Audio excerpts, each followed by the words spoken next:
All right, welcome everybody. We are doing 7.2 quadratic applications. So we're taking what we did in 7.1 and then we're going to add that with kind of real life situations. Okay, so parabolas follow the path of a ball or any object as it's being thrown through the air. So if you ever take physics, you're going to see equations that look very similar. And we're going to kind of go with that. Okay, so as we do these problems, you're going to be looking for those same critical parts. Last time we talked about like using our calculator to find the y-intercept and the x-intercepts and the vertex. But instead of me asking you for that specifically, you're going to have questions instead that are like, sorry, I'm going to move this over for a second. Okay, like the initial height of the object. So like when you kick the ball, when you throw something, initially how high is it? Okay, so that's your y-intercept. They might also ask when or where the object hits the ground. So that's typically like time. How long does it take? Okay, that's your x-intercept. And then we have the vertex. The vertex gives you two things. The y part of your vertex will tell you the maximum height of the object, or it could possibly be the minimum. But most of the times, because of gravity, right, you'll reach and hit a maximum and then it comes back down.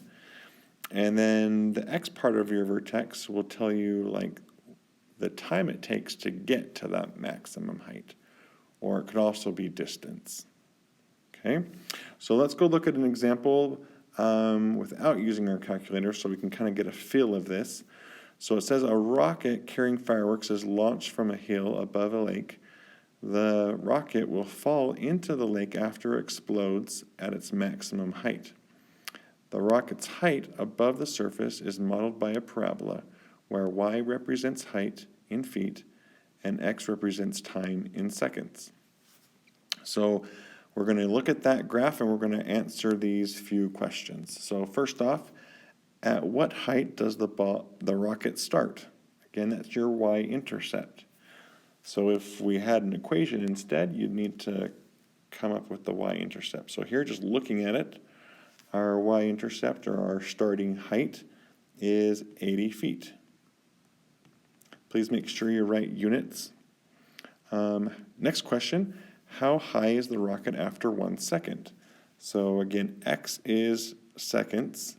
So it says 1 second. At 1 second, we need to see how high it is. And it looks like it's 130. So 130 feet. Third question, at what height will the rocket explode? Well, we might need to look back at our instructions. It says it explodes at its maximum height. So the maximum height is here. If we look straight across, it looks like it would be about 145. And how long will it take the rocket to hit the lake? So the lake is down here, and it would take 5 seconds. Probably takes maybe a little longer than that, but it's just the best we can do, okay? All right, so you'll see maybe something like that on your homework, but most of the problems that we're going to run into are going to be something like this, where we're given an equation and we'll want to find that same type of questions or answers. So it says the path of an arrow shot in the air can be modeled by this parabola, or this function, where y is the height in feet and x is seconds after it's being released. Okay, so x is seconds and y is height. All right, so if we want to answer any of these questions, we'll need to want to type that into our calculator. So again, I'm going to be doing it with a TI calculator here. It's an app. It's not great. It kind of it's not the same as what we do if we had an actual calculator, but at least it gives us a good idea. If you use a Casio, again, you'd probably want to look at the steps that we did in class for 7.1. I also have that sheet that kind of is detailed step-by-step instructions if you need to, okay? So come and talk to me if you have any questions with the Casios.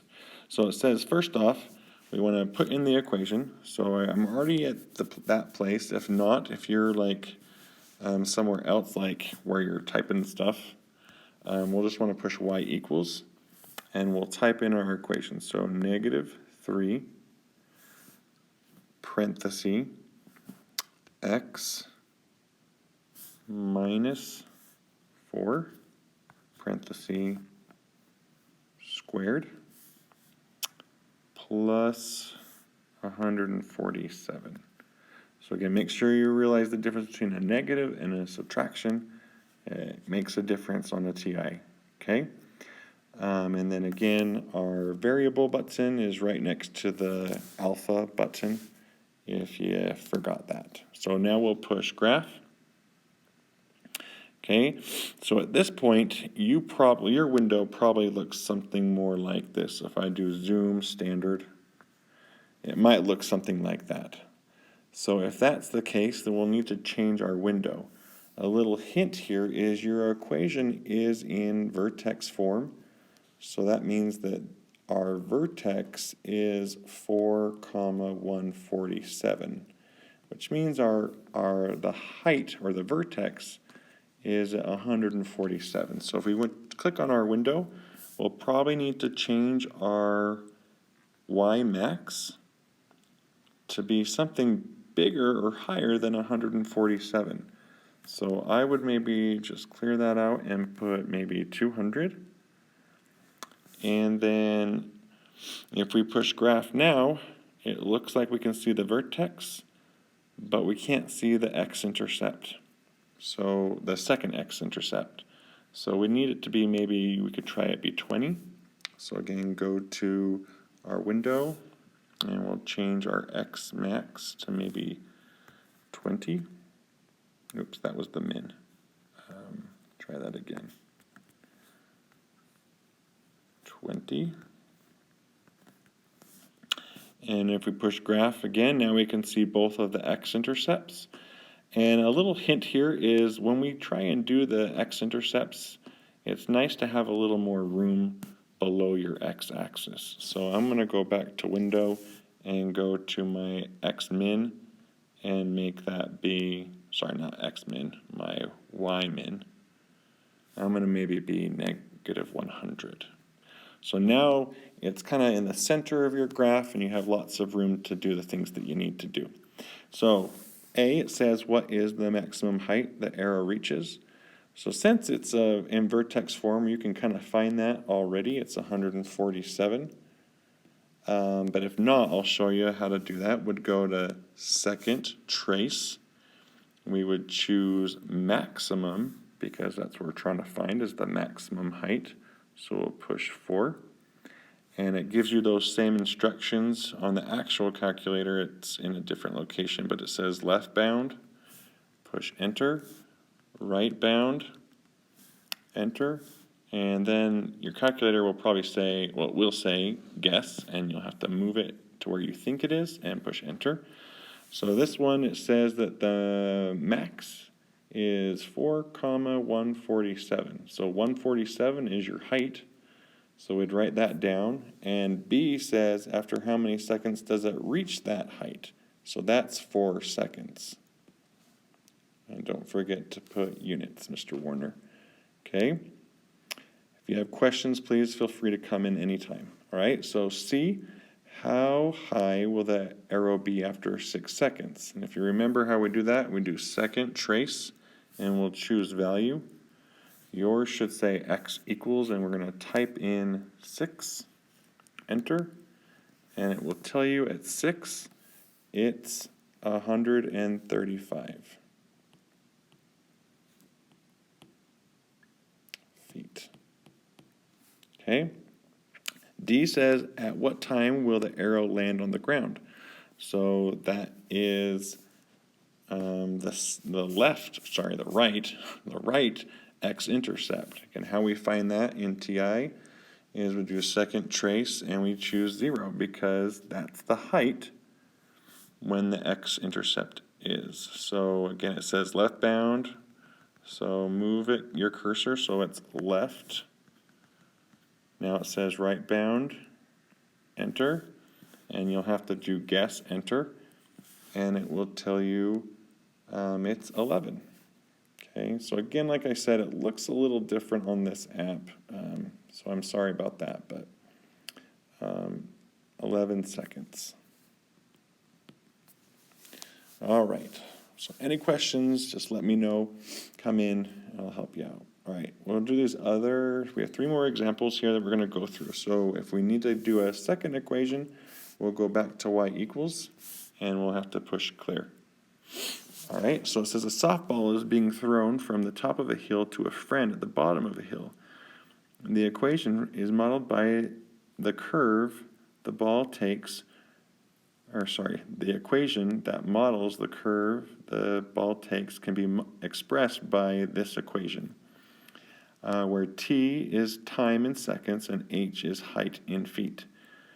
Use the equation to answer the following questions. So first off, we want to type this in, and you might say, Mr. Warner, it's using different variables.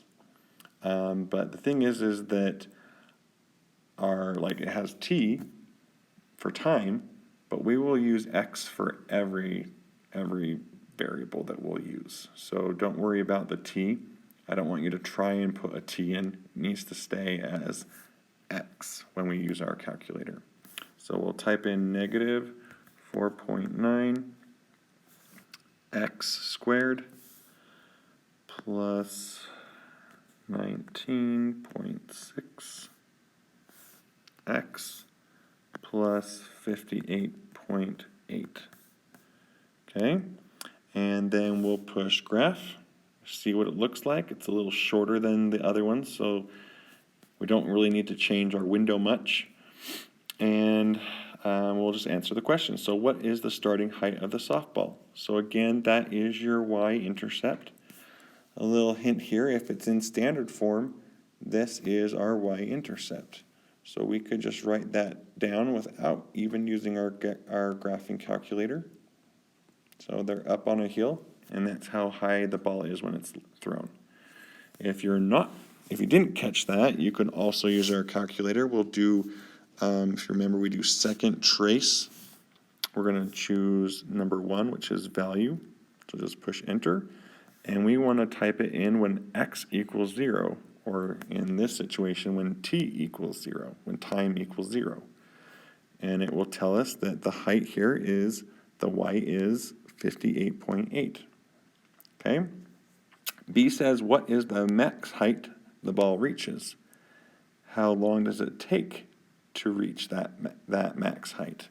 So again, that is the vertex, and we'll push second trace, and we want maximum, left bound, enter, right bound, enter, and then on yours you'll have to do guess, enter, and it tells you that the time, I guess it first asks for the max height. The max height is 78.4 feet.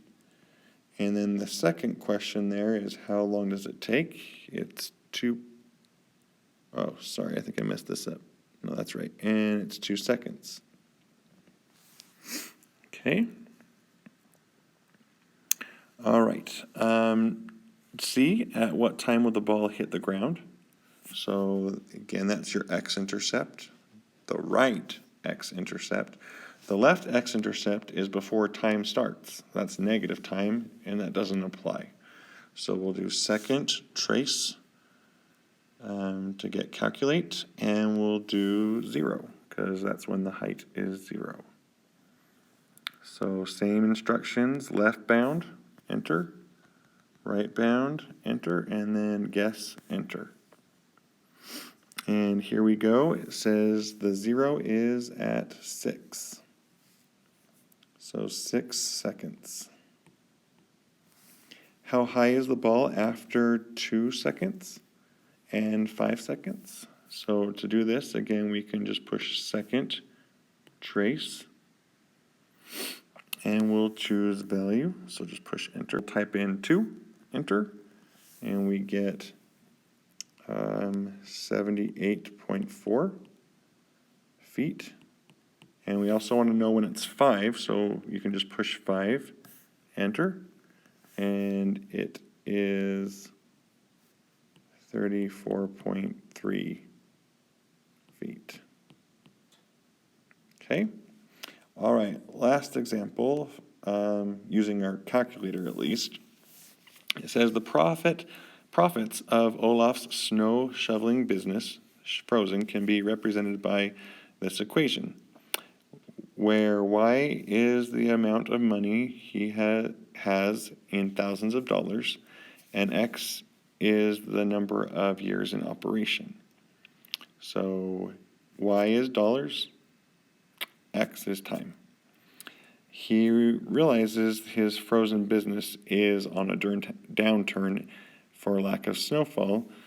He wishes to let it go before he gets into debt, ends up in debt. So again, we need to change our equation. We'll go y equals clear, and we'll type in -2 x squared plus 12x minus 5. Okay, so if we push graph, sorry, let me double check I got that okay. Oh, I did, I messed it up. There's supposed to be an X. I pushed the wrong button. So just delete, and we'll put X. All right, that looks better. Okay, so again, you might need to change your window. Again, one thing that's helpful if you just do zoom and do 6, which is standard. That usually helps if it's too big. And then our window, again, we need to make it a little taller, so we could do window and change our Y max and maybe double that. So maybe 20. Oops, sorry, I did the wrong thing again. I went up too much. Delete 20. Graph. Okay, so just remember it's going by thousands of dollars. So if we had 20, it'd actually be $20,000. So let's answer these 3 questions. When will Olaf's frozen business show the maximum profit? And how much did he earn? So maximum, again, think second trace maximum. We're looking for the vertex. Left bound, move your cursor. Left, enter. Right, enter. Guess, enter. And then here it looks like when. The when is, again, our time would be 3 years. And what did he earn? What's his profit? It is $13,000. So we'll write it like that. Okay. What is the y-intercept, and what does it represent in terms of Olaf's snow shoveling business? So our y-intercept, again, this is standard form, so our y-intercept without doing any work is just -5. Again, it's $1,000. If you didn't catch that, then we could just push second trace value, so number 1. And we'll type in 0, because that's our initial time, and it tells us it's -5. Okay, so what does that represent in the context of the problem? It means that at time 0, when he starts, he's in debt, $5,000. Okay, last question, looks like we're missing B. When will Olaf's business stop making profit? So when does he stop making money? So that would be our right x-intercept. So everything above that x-axis is profit. He's making money up until he gets to the x-intercept. Then his profit is negative profit, so he's losing money. So we'll go second trace. We'll choose 0, and we'll use our cursor till we get to like close to that x-intercept. We'll push enter, right, enter, and guess, enter. And so here we end up getting x equals 5.9 years.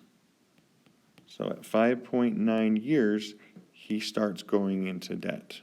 He starts losing money instead of gaining money. Okay? So any questions on that? Again, remember, come in if you have any questions. All right? So last problem, this one's really quick. I give you all the points. This is a table. If you were to plot these points, it would look like a parabola, and we just want to answer these questions. So what is the initial height? So if we look at this table, t is time. So the initial height is when t equals 0. So it would be 9. Okay? And we're doing feet. So that's the initial height. What is the maximum height? So again, we want to look at h, that row, and see what's the biggest number. Nope, that's not it, Mr. Warner, it's 25. So 25, sorry, I'm talking to myself. C says, when does the ball hit the ground? So again, that's when the height is 0. So that's over here. It's at 9. So I probably should have circled this instead. 9 seconds. And then D, when is the ball 21 feet high? So this one's a little tricky because there are 2 times when it has that height. So 2 seconds and 6 seconds. Okay, well, if you have any other questions, again, come in if you need to. Good luck. We'll see you later.